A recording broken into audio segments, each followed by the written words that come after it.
Okay, so as I was saying, I've decided to write this poem about Ken Brewer because I was so impressed by this outburst of creativity he had in the face of the news that his life was coming to an end very soon.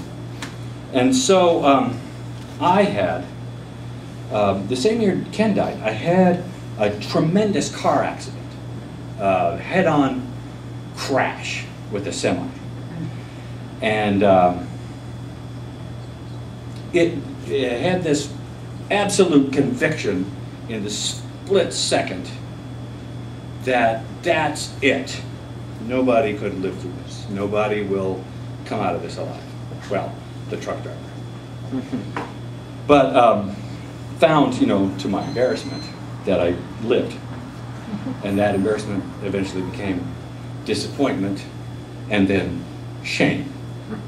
And I thought, I had been asking myself in the years that I've intervened, where's my whale song, right? Where's the whale song that I thought should come from that experience? So I went and bought another copy of Whale Song and started marking it up. And so started a series of essays. So I'm not going to read you my poems tonight. I'm actually going to read you a couple of essays I have written in the past year in what I hope will be a cycle of essays that that may or may not become my whale song. The first one is called One Man's Ephemera. I make documents. That's my thing.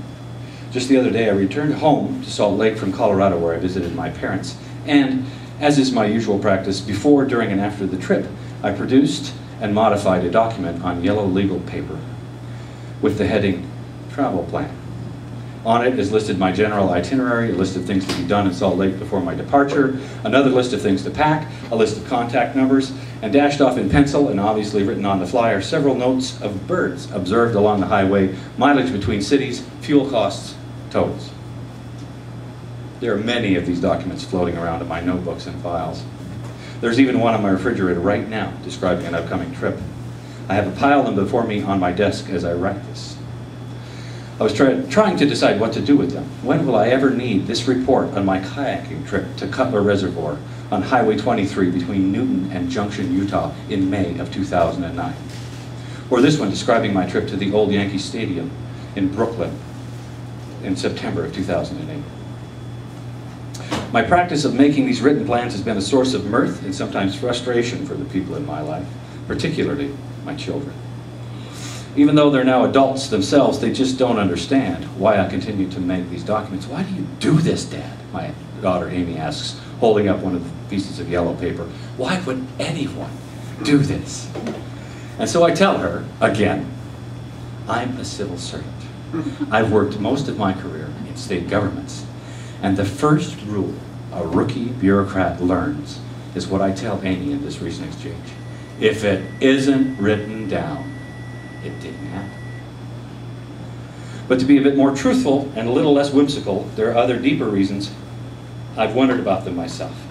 Two scenes from popular culture give me a little insight about my note-taking and documenting. First, Evening Star, a novel by Larry McMurtry. The main character, Aurora, she was also in his novel Terms of Endearment, is now a woman in her 70s, is on a quest to find a piece of paper, some ephemera, for each and every day that she has been alive. Her kitchen table, coffee table, countertops are covered with theater stubs, playbills, pamphlets, advertisements, and other similar documents. The reader figures out as the story unfolds that it's in this way Aurora is hoping to assure herself that her life had and has significance, that her life is real. That she is using these highly disposable documents adds some level of irony, maybe even pathos to her quest.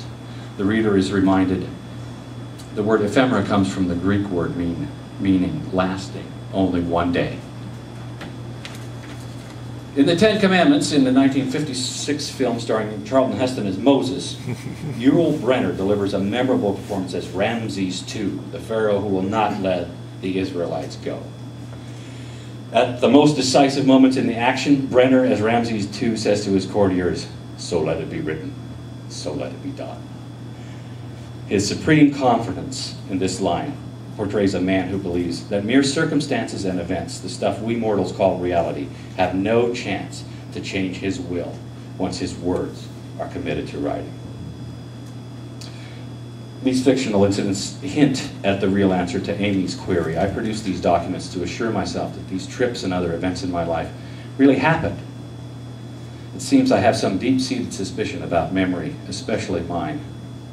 So I record the events of my life as they happen, or immediately after they happen.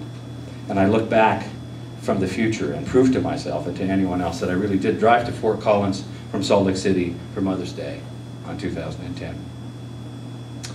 So given this inclination of mine, one might call it, some people call it, a compulsion to document the events of my life. Why is there no document that describes the traffic accident that changed my life so dramatically? Leaving aside the tangled answers that deal with physical and emotional wounds that prevented me from producing an actual plan or other document, I realize that whatever record I make about that day will not meet the basic definition of ephemera. It will not be important for only one day. I wonder, if I were to write down the main features of that trip, what would that document look like? What would I actually record about that particular day? Perhaps I'd focus on the final words I exchanged with my fiancée, Lorraine, while her 17-year-old daughter, Lena, sat in the back listening to her iPod. Lorraine, looking at the speedometer from the passenger seat. Guy, you're not even going the speed limit. Me. I've never been on this road before, okay? I don't want to miss the turn. You realize we're late, right?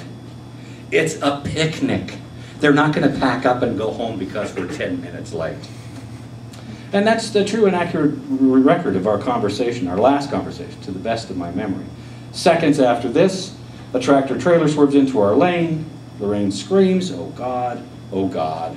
Later in the ditch, with the glass in both my eyes, and a woman whom I could not see holding my head out of the mud, I hear screaming, but no words, only the sounds of fear and pain. And I assumed the screaming was Lena because I thought she was still trapped in the car. I kept asking this kind woman who held my head what was happening, but the scene was so gruesome she didn't tell me anything. And I have since seen the accident report, but I still don't have a picture in my head of where everyone landed when the car came to rest. But that series of details, the words, the sounds, they can't be called a document. Taken out of the whole experience of the day, it wouldn't be representative or useful. I look back now at what I've just written, it doesn't even look important to me. No, there has to be another way into this assignment, or maybe it's an assignment for someone else. Maybe I can ask the truck driver to make some sense out of it for me. Or maybe I am simply saving myself by applying the first law of government bureaucracy. If I don't write it down, it didn't happen.